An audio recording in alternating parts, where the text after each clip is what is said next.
प्यारे बच्चों नमस्कार। तो हमारा लास्ट टॉपिक चल रहा था ग्रीन थ्योरम का, तो उसको हम कंटिन्यू करते हैं। चलिए, क्वेश्चन है थर्ड, कहता है इवेल्युएट से एक्स स्क्वायर माइनस में cos hyperbolics y D x plus में वाई साइन एक्स और डी वाई, ये इवेल्युएट करना है इंटीग्रेशन को। और सी के बारे में बता रखा है कि 0 0 कोऑर्डिनेट दे रखा है किसी सिस्टम का, पाई 0 पाई 1 एंड 0 1। इसका है रेक्टेंगल के वर्टेक्स दे रखे हैं, ठीक है। इनकी जरूरत पड़ेगी हमें, रेक्टेंगल बना सकते हैं तो उससे हमें लिमिट पता लग जाएगी और ये इंटीग्रल निकालना है, ठीक है। इस क्वेश्चन को ध्यान से देखें तो लाइन इंटीग्रल ही है वैसे, बट हमें by using green theorem find out करना है। तो ग्रीन थ्योरम के अंदर तो हमें ये चाहिए कि क्वेश्चन का format P D X Q D Y के रूप में होना चाहिए और लाइन इंटीग्रल होना चाहिए। तो वही तो है P D X Q D Y और लाइन इंटीग्रल। तो वो तो हमें पता है कि किसी और फार्मूले में कन्वर्ट हो जाता है, ठीक है। तो सॉल्यूशन हमें फाइंड आउट करते हैं। We know that this integration can be find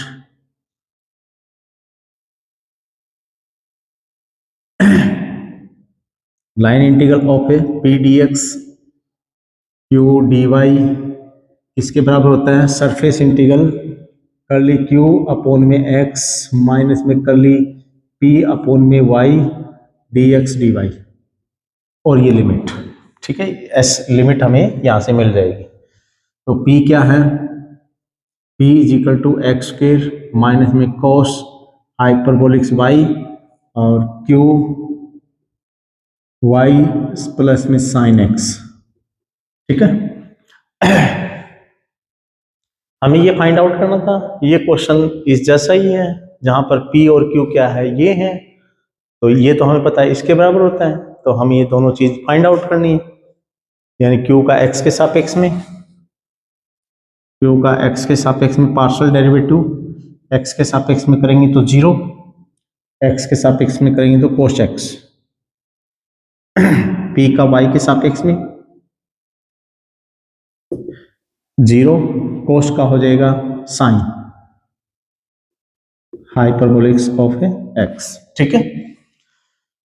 in दोनों वैल्यू को हम यहां पे पुट कर देते हैं। तो this implies surface integral Q का यानी cos x माइनस में P माइनस माइनस में प्लस में साइन हाइपरबोलिक्स ऑफ x, ठीक है, और dx dy। अब ये फंक्शन एक्स वाई का ही है, चलो y मौजूद नहीं है तो कोई बात नहीं, dx dy के रिस्पेक्ट में करना है तो यानी एक्स वाई की लिमिट चाहिए। आकृति बनाएंगे हम, आकृति से हमें पता लग जाएगा क्या 0 0 पाई 0, माना कि पाई दूरी लेंथ ये है, पाई 0, पाई का ग्राफ खींचेंगे तो मान लेते हैं कि ये रेखा है और फिर उसके बाद में x का मान पाई है और ये 1 है। 1 लेंथ मान लेते हैं कितनी है, तो ये 1 लेंथ का ये बना गया, तो पाई 1 और ये 0 1, ये 0 1 ही तो है, ये रेक्टेंगल हमारा। क्योंकि ग्रीन थ्योरम के लिए एक तो क्लोज कर्व होनी चाहिए, तो क्लोज कर्व तो है क्योंकि वो लिमिट हमें बताएगी। अब यहाँ पर x और y दोनों की लिमिट चाहिएगी। x की लिमिट कितनी है, 0 से लेकर पाई तक, ठीक है। तो आकृति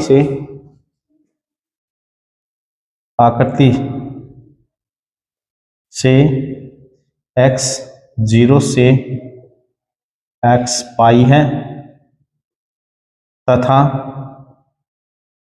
y 0 से y 1 है। तो लिमिट लगा देते हैं। x 0 से लेकर पाई तक, y का मान 0 से 1 तक, और question cos x sin x, sin hyperbolic x, dx dy। ये x की लिमिट है, x के रिस्पेक्ट में इंटीग्रेशन कर देंगे। दिस इंप्लाइज 0 से 1 कोश का साइन x हो जाएगा, साइन x का कोश x हो जाएगा, कोश हाइपरबोलिक से x हो जाएगा, और 0 से लेकर पाई तक, और ये dy बन चुका है। दिस इंप्लाइज 0 से लेकर 1 तक पाई रखेंगे, साइन पाई 0, कोस पाई, कोस हाइपरबोलिक्स पाई, ठीक है, बचेगा। तो कोस हाइपरबोलिक्स ऑफ ए पाई, 0 रखेंगे 0, और ये 0 रखेंगे तो 1, तो यानी माइनस में 1, ठीक है भी। और ये dy, ये फंक्शन सारा कांस्टेंट है, बाहर निकाल सकते हैं हम। कोस hyperbolics of a pi minus में 1 बाहर निकाल दो, और dy बचेगा, तो यानी y आ जाएगा, y की वैल्यू 1 पुट करेंगे तो यानी 1, ठीक है भी। तो ये हमारा final cos hyperbolics of a pi minus में 1 फाइनल आंसर हो चुका है, ठीक है भी। तो इस प्रकार से हमें लिमिट फाइंड आउट करनी है।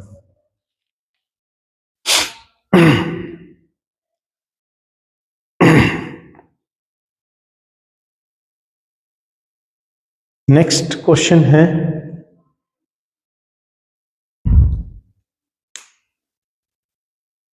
एक मिनट, इसके अंदर कुछ मिस्टेक तो नहीं हुआ क्या?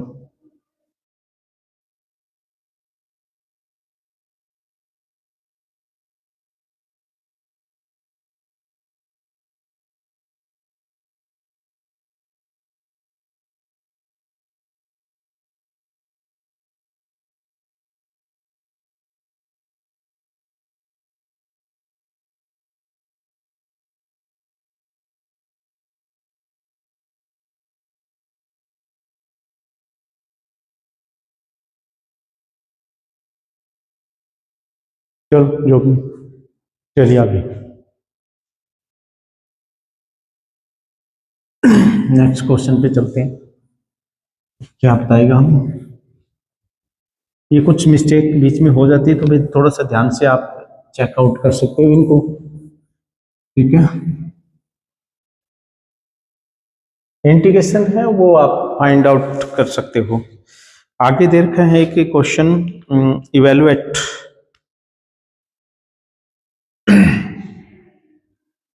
सी 3x² माइनस में 8y² dx प्लस में 4y माइनस में 6xy और dy, ये इवेलुएट करना है।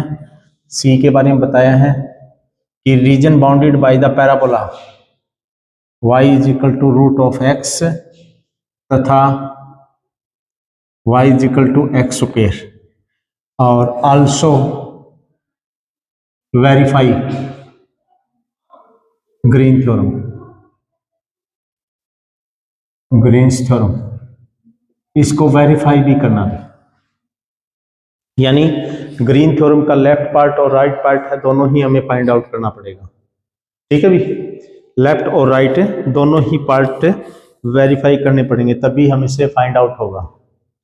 तो सॉल्यूशन हमें पता है कि ये क्वेश्चन को ध्यान से देखते हैं तो P D X Q D Y form का है। तो वी नो दैट, हम जानते हैं C P D X Q D Y is equal to surface integral Q का एक्स के रिस्पेक्ट में माइनस में पी का वाई के रिस्पेक्ट में D X D Y.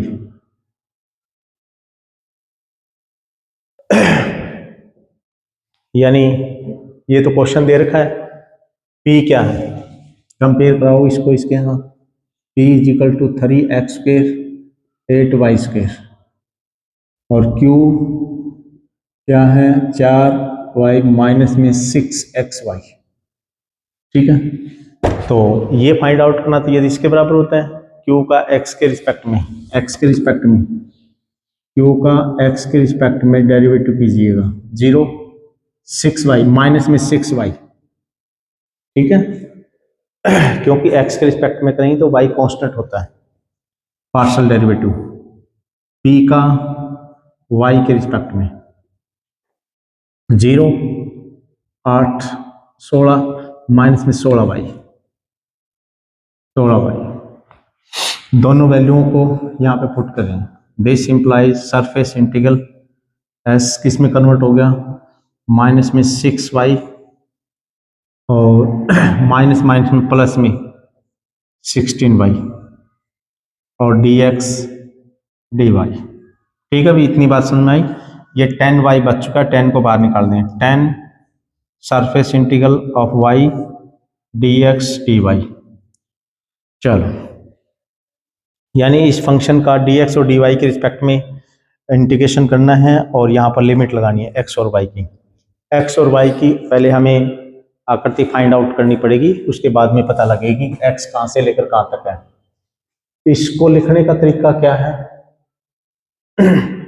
y square is equal to x, squaring both side, root का matter खत्म कर दो, स्केयरिंग बोथ साइड, तो ये है। और ये क्या है, y is equal to X square, यानी ये दोनों ही पैराबोला है, ठीक है। क्योंकि हम जानते हैं y square is equal to 4ax और x square is equal to 4ay, इस टाइप के रूप में होते हैं। कोई दिक्कत नहीं है, a की वैल्यू कितनी है 1/4 लगा लें तो ये कैंसिल होगा, तो y square is equal to x है, और a की वैल्यू 1/4 ले लें तो 4 से 1/4 कैंसिल, तो x square is equal to y, इस रूप में, यानी ये पैराबोला ही है। तो पैराबोला है तो पैराबोला कर दो, एक तो लेफ्ट साइड वाला पैराबोला है और एक अपर वाला पैराबोला है, ठीक है भी नहीं, ये पैराबोला बनेगा हमारे पास, ये पैराबोला। तो x की लिमिट कहां से लेकर कहां तक है और y की लिमिट कहां से लेकर कहां तक है। x की लिमिट ध्यान से देखेंगे तो ये यहां से लंब डाल देते हैं, तो x की लिमिट 0 से लेकर और x इज इक्वल टू ये पॉइंट निकालना पड़ेगा, इन पॉइंट दोनों को सोल्व कर देंगे, तो यानी इसको सॉर्ट आउट करेंगे। 1 लिख दो इसको, सॉल्विंग 1,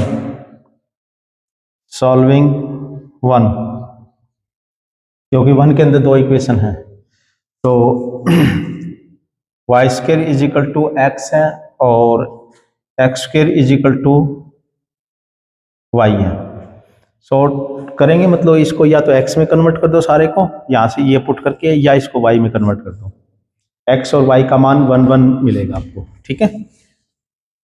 करके देख लो, चाहे स्क्वेयरिंग बोथ साइड करो इसका, y की 4 is equal to X square, X square की वैल्यू कितनी y पुट कर देंगे, तो y की 4 इज इक्वल टू y, ये काटना मत भाई, इसको इधर लेके आओ, ठीक है, और फिर कॉमन निकालेंगे, y की 3 माइनस में 1 और y कॉमन आ गया इज इक्वल टू 0, तो y की वैल्यू कितनी आ गई 0, y की 0 है तो x भी 0, तो यानी ये बिंदु मिल चुका है, ये बिंदु।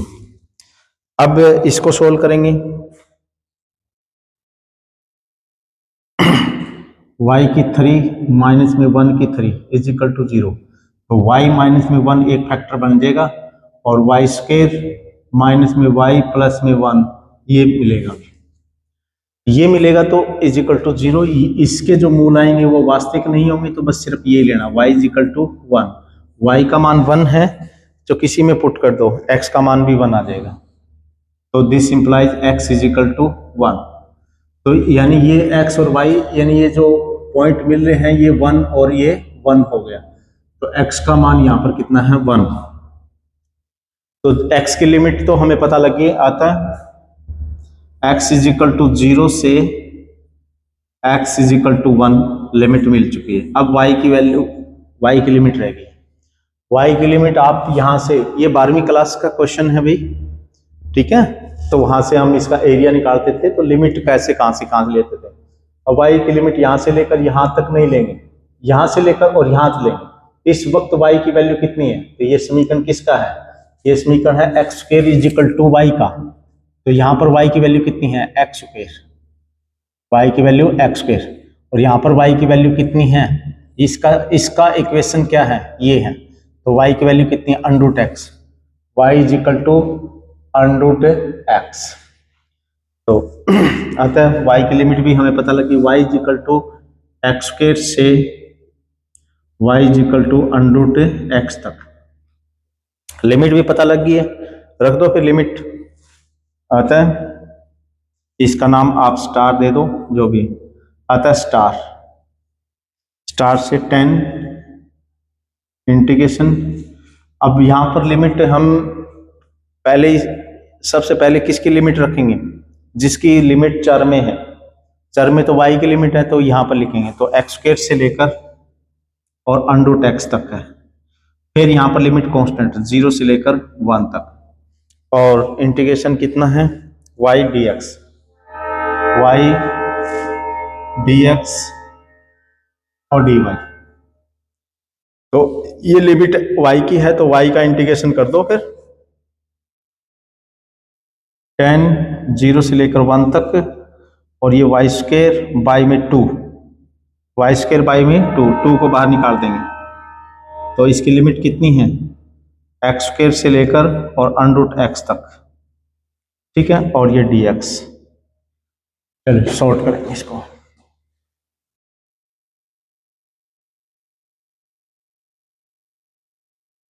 फाइव हो गया, 5, और ये वाई स्क्वायर की जगह अंडर रूट एक्स रखेंगे तो एक्स बनेगा माइनस में। अब यहां पर एक्स करेंगे तो वाई एक्स की 4 बन जाएगा, एक्स की 4 और dx। ठीक है भी, इतनी बात समझ में आई। अपर लिमिट रखेंगे y की जगह, तो अंडर रूट कैंसिल हो चुका होगा, तो ये कितना बन गया, x बनेगा। एक्स स्क्वायर यहां पर रखेंगे तो x की 4 हो जाएगा। अब इसका इंटीग्रेशन निकालेंगे, इंटीग्रेशन निकालेंगे तो एक्स स्क्वायर बाई में 2 माइनस में एक्स की 5 बाई में 5, ठीक है, और लिमिट 0 से लेकर 1 रखना है, 0 तो काम ही नहीं करेगा, तो 5 1/2 माइनस में 1/5 बस। ये 5 10 एलसीएम आ गया, ये 5 माइनस में 2 5, ये 3 बाई में 10 और ये 3/2 यूनिट। ठीक है भाई, 3/2 यूनिट ये होगा, हाँ सही है। अब हमें इसको वेरीफाई करना भी, ठीक है।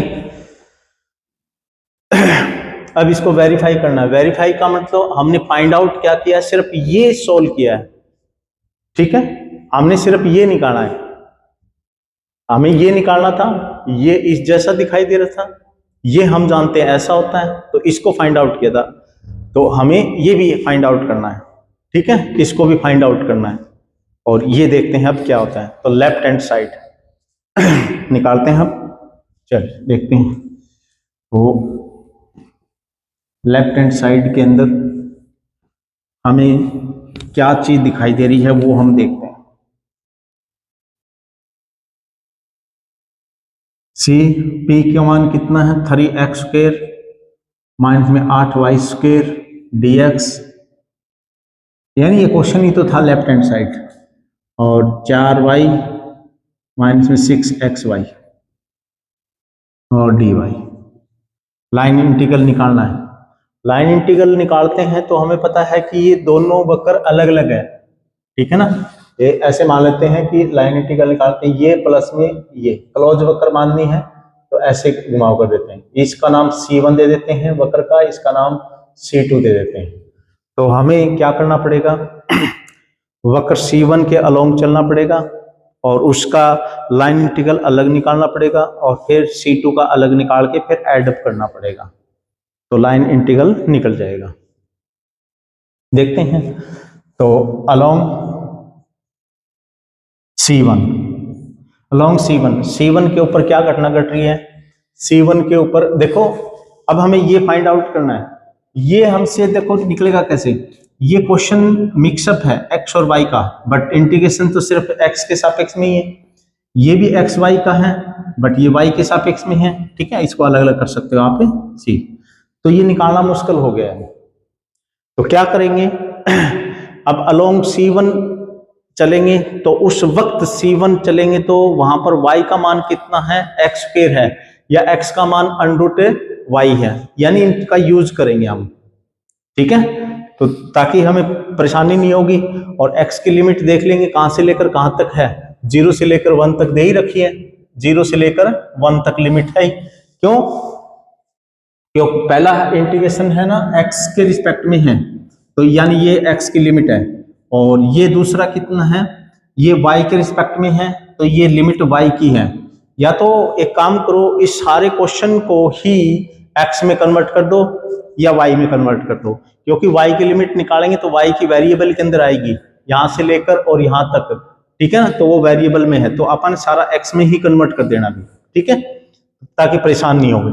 तो सी लाइन के ऊपर इंफॉर्मेशन क्या है, सारा हमने x में कन्वर्ट करना है, x में कन्वर्ट करना है, तो x की वैल्यू कितनी है, देखो C1 अलोंग C1 पर क्या है, y is equal to X square है, या फिर x किसके बराबर है, अंडर y के बराबर है, जो भी है देख लेंगे कौन सा पुट करेंगे अपन।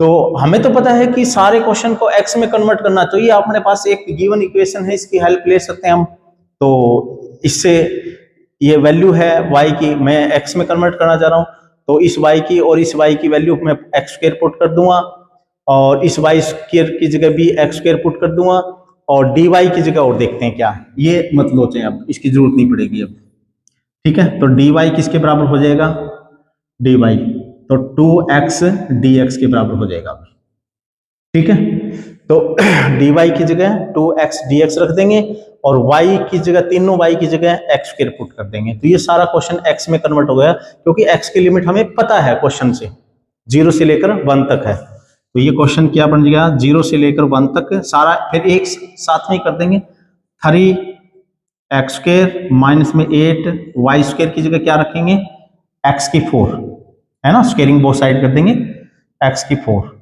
और dx को मैं पीछे लेके चला जाऊंगा, क्योंकि ये भी dx में कन्वर्ट होने जा रहा है, 4 y की जगह x स्क्वायर माइनस में 6x y की जगह x स्क्वायर और dy की जगह 2x dx, यानी इस पोर्शन के अंदर 2x और dx सबका पीछे चला जाएगा, ले, ठीक है, अब ये सारा क्वेश्चन x में कन्वर्ट हो गया, और x की लिमिट हमें गिवन है, चल देखते हैं फिर, 0 से लेकर 1 तक 3x स्क्वायर माइनस में 8x की 4, और इसको इसके साथ मल्टीप्लाई करेंगे तो प्लस में 8x की 3, इसको इसके साथ मल्टीप्लाई करेंगे तो 12x की 4, ठीक है, और ये dx, तो ये 0 से लेकर 1 तक है इंटीग्रेशन, ये कितना हो जाएगा, 20x की 4 हो जाएगा, और 8x की 3 माइनस में 20x की 4, 8x की 3 और प्लस में 3x स्क्वायर, ठीक है भी, ये dx, इसका इंटीग्रेशन आपको निकालना आता है, ठीक है, इसमें टाइम वेस्ट नहीं करेंगे, तो ये हमारे पास आएगा माइनस में 1, ठीक है, माइनस में 1। अब हम करेंगे लाइन इंटीग्रल यहां से लेकर और यहां तक, अपन ने डायरेक्शन भी एक ही रखनी है, तभी ऐड करेंगे, ठीक है ना, यहां से लेकर यहां तक नहीं करेंगे, तो यहां पर x का मान कितना 1 और यहां पर x का मान कितना है 0, तो इंटीग्रेशन रिवर्स हो जाएगा, देख लेते हैं। लिमिट का ध्यान रखना, भी कहां से कहां स्टार्ट किया है, तो उसी के अकॉर्डिंग हमें लिमिट लेनी है। अलोंग करो C2 के ऊपर C2 के ऊपर क्या है, y is equal to under X है अभी, ठीक है। और dy भी देख लेंगे, हो सकता है कि भी x में ही कन्वर्ट करना पड़ेगा सारे क्वेश्चन, कोई और क्या करना पड़ेगा। तो वापसी फिर अब y की वैल्यू क्या पुट करेंगे, अंडर एक्स पुट करेंगे, अंडर एक्स और इसका डेरिवेटिव कितना हो जाएगा भाई, dy हो जाएगा 1/2 अंडर एक्स और x का करेंगे तो dx, ठीक है भाई। dy की जगह हम ये पुट कर देंगे और ये देखते हैं क्या बनेगा। हाँ, लिमिट कहां से लेकर, राइट से लेफ्ट की तरफ आ रहे हैं, तो 1 से लेकर और 0 तक, ठीक है। बस इसका थोड़ा विशेष ध्यान रखना है लिमिट का। 3x² माइनस में 8y², इस कर्व के ऊपर y का मान कितना, अंडर एक्स है, इसका स्क्वायर करेंगे तो x बचेगा, ठीक है। dx को मैं पीछे लेके चला जाऊंगा, कॉमन निकल जाएगा, और क्योंकि सभी x में कन्वर्ट करने वाला हूं तो वन टाइम में इंटीग्रेशन कर देंगे। प्लस में 4, y का मान कितना है, अंडर एक्स है, माइनस में 6 x y की जगह अंडर एक्स का मतलब x की पावर 1/2 और x का मान 1, x की मतलब x की पावर 1, तो दोनों को मिलाएंगे x की 3/2 और dx। और यहां पर देखिए थोड़ा सा dy, देखो इसको पोर्शन को सेम ऐसे रखेंगे बंदी, क्योंकि इसके अंदर dy की वैल्यू 1/2 अंडर एक्स आ रही है, 1/2 अंडर एक्स, ठीक है। और dx इसमें भी कॉमन, इसमें भी, तो सभी का कॉमन, ठीक है भी।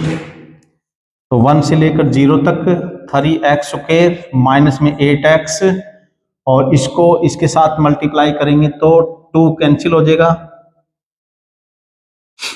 और अंडर एक्स भी कैंसिल हो जाएगा। अब इसको इसके साथ मल्टीप्लाई करेंगे तो माइनस में 6x की हाफ पावर ये चली जाएगी, ये 3 बचेगा भाई, 2 और ये 3, और ये कितना बचेगा, x की पावर 1, ठीक है। और ये dx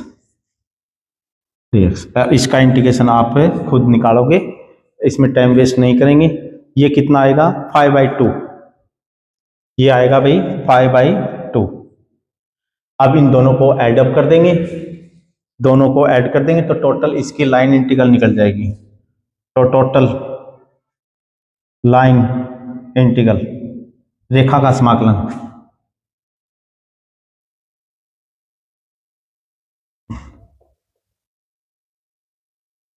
-1 प्लस में 5/2, तो माइनस के 2 प्लस में 5/2, यानी ये 3/2, और राइट साइड भी 3/2 और लेफ्ट साइड भी 3/2।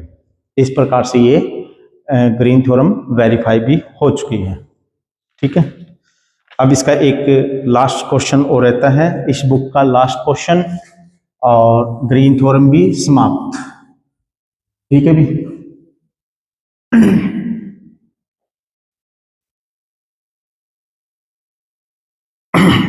वेरीफाई का मतलब होता है जो फार्मूला बनता है, जिस भी थ्योरम को यूज कर रहे हैं उसकी लेफ्ट साइड और राइट साइड दोनों को फाइंड आउट करना पड़ेगा हमें, ठीक है।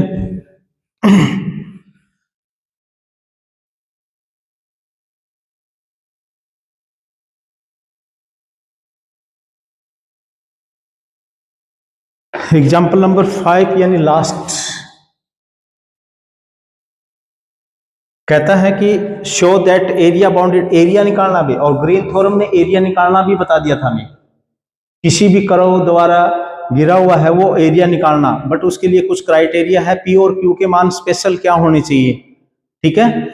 जो ग्रीन थ्योरम के अंदर पी और क्यू जो फंक्शन लेते हैं, पॉइंट फंक्शन लेते हैं, उसकी वैल्यू क्या होनी चाहिए, पी की वैल्यू क्या होनी चाहिए और क्यू की वैल्यू क्या होनी चाहिए, पी की वैल्यू माइनस में वाई होनी चाहिए और क्यू की वैल्यू एक्स होनी चाहिए, तो वो एरिया निकल जाता है उससे, ठीक है। कहता है show that area bounded by the symbol close curve given by में, कहता किसी क्लोज कर्व के द्वारा जो एरिया है वो क्या होता है, एरिया है वो 1/2 और line integral x dy minus में y dx के बराबर होता है, ये प्रूव करना है, ठीक है।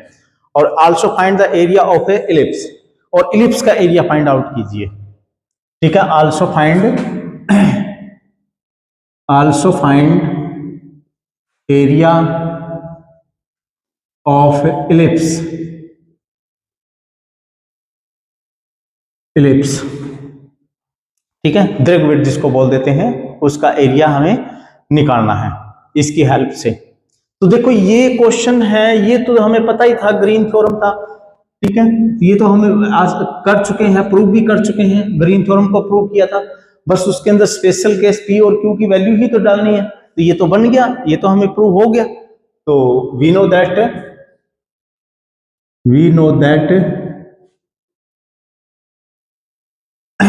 Line integral C P D X Q D Y किसके बराबर होता है, सरफेस इंटीग्रल, और क्यू का एक्स के सापेक्ष में माइनस में पी का वाई के रिस्पेक्ट में इंटीग्रेशन, और डी एक्स डी वाई ये होता था, ठीक है।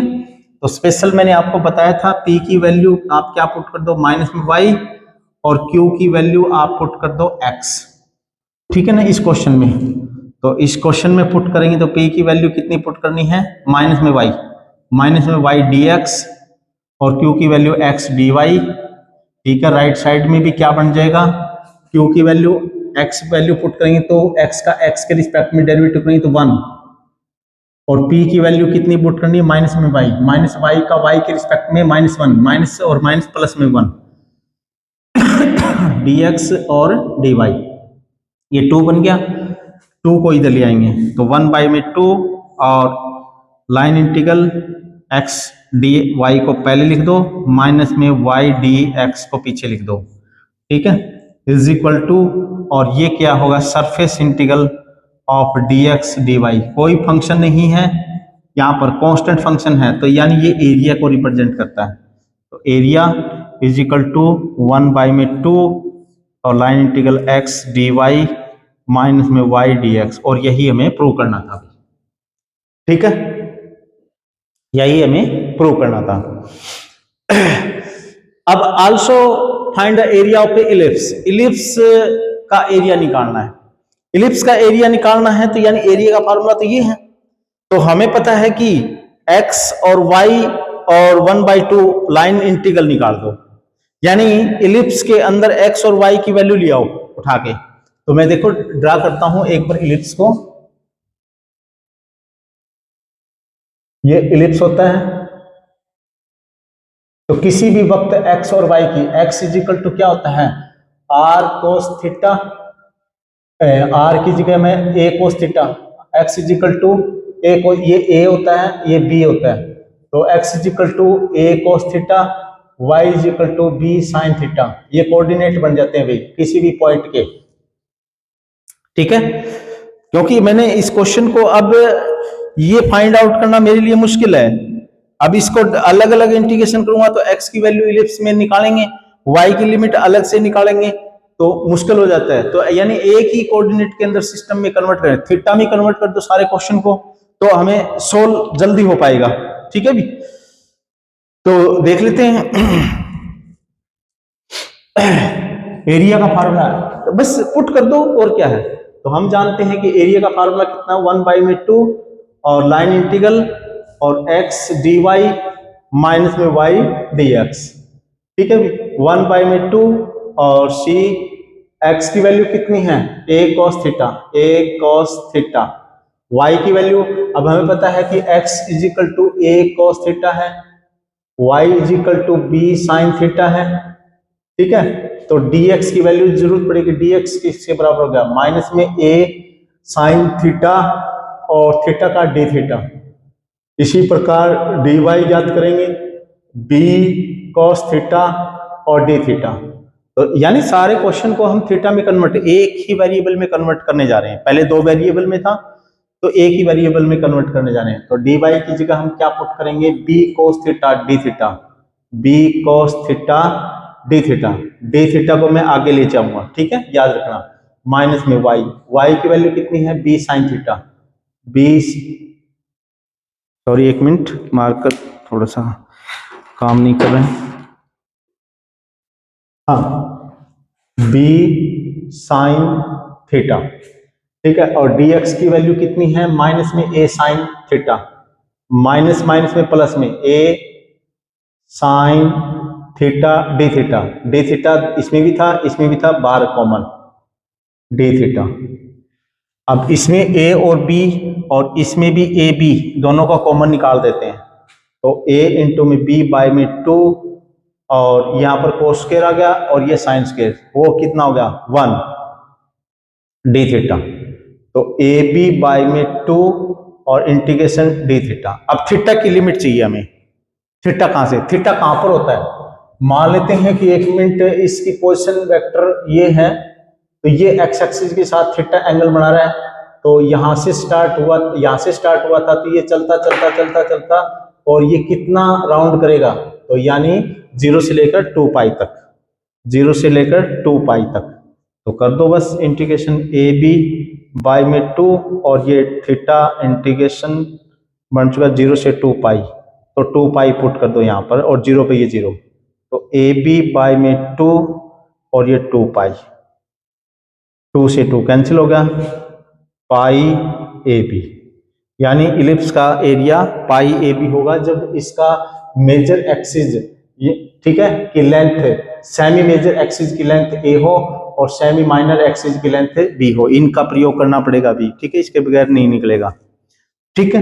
तो इस प्रकार से हमें एरिया फाइंड आउट करना पड़ेगा। तो एरिया का फार्मूला हमने डेवलप कर लिया था, बस सिर्फ एक्स वाई की वैल्यू हमें चाहिए थी और वो हमने कोऑर्डिनेट सिस्टम बना के कोई भी बिंदु ले लिया, तो किसी भी वक्त एक्स और वाई की वैल्यू ले ली और उनको वैल्यूओं को यहाँ पर पुट कर दिया, डी एक्स डी वाई की वैल्यू भी निकाल ली और सोल्व कर दिया और ये पाई ए बी आ गया, ठीक है। तो इसी प्रकार किसी और का भी हम एरिया निकाल सकते हैं, सर्कल का भी बाय यूजिंग ग्रीन थ्योरम से हम निकाल सकते हैं, ठीक है। तो वहां पर सर्कल का निकालेंगे तो वहां पर ए और ए ये दोनों, ये रेडियस हो गया क्योंकि ये भी ए मिलेगा और ये भी ए मिलेगा, तो ए और ए, तो यहाँ पर सर्कल का एरिया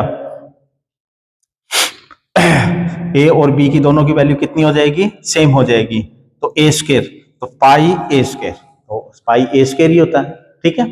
तो इस प्रकार से हम किसी भी आकृति का एरिया निकाल सकते हैं कोऑर्डिनेट सिस्टम में कन्वर्ट करके, ठीक है। ये फार्मूला हमारे पास बन गया, ग्रीन थ्योरम ने बताया था, ये ग्रीन थ्योरम की एप्लीकेशन बन चुकी है, ठीक है भाई। तो इसी के साथ ये ग्रीन का जो टॉपिक है वो भी हमारा समाप्त हो चुका है और इसी के साथ ये बुक जो वेक्टर कैलकुलस बीएससी बीएड या बीएससी सिंपल बीएससी की बुक थी वो सारी कंप्लीट हो चुकी है। तो अब हम नेक्स्ट टॉपिक के साथ नई बुक के साथ मौजूद होंगे और वहां से हम नया टॉपिक स्टार्ट करेंगे। तो मेरे कहने का मतलब यहाँ पर थोड़ा सा आपको ये है कि आप जो ये वीडियो देख रहे हैं उनको आप थोड़ा सा ध्यान से काम करें कि भी कई बार समझ में नहीं आता बीच में, तो वीडियो को पॉज कर कर आप लिख भी सकते हैं। मैथ है, मैथ सब्जेक्ट ऐसा ही है, भी लिख लेना चाहिए, लिख कर अपने नोट्स बनाने चाहिए। जब तक आप मैथ को नहीं लिखोगे तब तक मैथ नहीं आएगा, ठीक है, क्योंकि मैथ सब्जेक्ट ही ऐसा है, उसको बार बार में क्वेश्चन को लिख कर देखो, कई बार समझ में नहीं आता, फर्स्ट टाइम लिख दो तो सेकंड टाइम में कुछ टर्म आपको पता लग जाएगी भी हाँ ये ऐसे आया है। जब तक आपको ये नहीं पता लगेगा कि भी क्वेश्चन के अंदर ये फार्मूला है या कोई भी स्टेटमेंट है, तो वो चीजें आपको प्रीवियस जो क्लासें हैं उनसे पता होनी चाहिए, तब तक आपसे क्वेश्चन सॉर्ट आउट नहीं हो पाएगा। तो आप ध्यान से देखो क्वेश्चन में क्या कहा है और क्या आपसे पूछ रहा है, ठीक है। तो तब तक ये नहीं पता लगेगा तो क्वेश्चन को सोल्व करना बहुत मुश्किल हो जाता है। तो भाई अब हम नेक्स्ट बुक में मौजूद होंगे, तो आप इस बुक को थोड़ा सा रिवाइज कीजिए, जो हमारी वीडियो है उसको आप ध्यान से देखेंगे तो आपको ये कंप्लीट मैटर मिल जाएगा। अगर कोई बच्चे की क्वेरी है, कोई क्वेश्चन समझ में नहीं आता है, तो आप कमेंट कर सकते हो कि भी वो पेज जो बुक का पेज है वो बताएंगे क्वेश्चन, तो हम यहाँ पर सॉर्ट आउट कर देंगे, ठीक है। तो इसी के साथ ये वेक्टर कैलकुलस बुक कंप्लीट हुई। थैंक यू, धन्यवाद।